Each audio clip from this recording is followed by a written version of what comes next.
आदिवासी पाड्यामध्ये राहणारा एकलव्य द्रोणाचार्यांकडे गेला आणि त्यांना म्हणतो, आचार्य मला तुमच्याकडनं धनुर्विद्या शिकायची आहे. ठीक आहे, तर आचार्य बोलले, मी फक्त आणि फक्त राजपुत्रांना शिक्षण देतो, मी तुला देऊ शकत नाही, हे माझ्या धर्माच्या विरुद्ध आहे.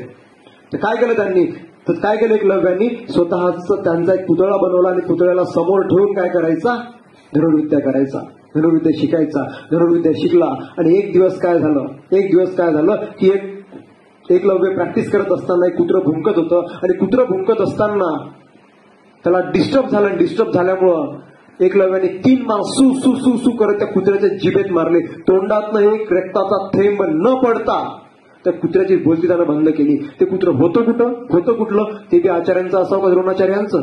ते गेलं वापस, कुठं गेलं, द्रोणाचार्यांकडे गेलं. त्यांनी पाहिलं की इतका सुपर बाण मारला तरी कोणी असेल. मग आचार्यांना एवढं माहिती होतं की अर्जुनासारखा धनुर्धारी सध्या तरी कोणीच नाही विश्वात, हा बाण मारणारा बहादर कोण आहे.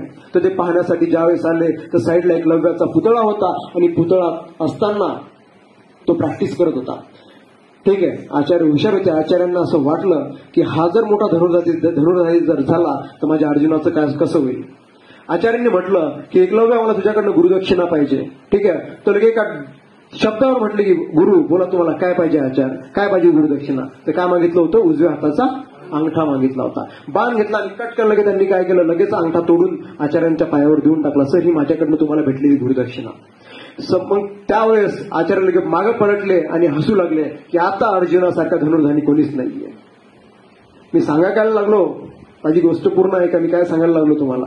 दोघेही जण चालत असताना पूर्ण आचार्य समोर चालले होते. तसं चालत असताना जसं आचार्यांनी पाय टाकला तसं अचानक त्यांच्या मागून एक नाग आला, साप आला होता. ठीक आहे, साप त्यांना चावणार ते एकलव्याने पाहिलं. तर एकलव्याने पुन्हा हातामध्ये बाण घेतला आणि बाण मारला. तो डायरेक्ट नागाच्या फणामध्ये खुपसला गेला आणि त्या ठिकाणी काय झालं, त्यावेळेस आचार्य डबल कोमात गेले. अरे असं कसं काय झालं. ठीक आहे, तर मग आचार्यांनी विचारलं, तुम्हाला फसवलं म्हणे. नाही म्हणे, मला माहिती होतं तुमची हिस्ट्री सगळं मला माहिती होती, म्हणून मी प्रॅक्टिसच डाव्या हाताने करत होतो म्हणे.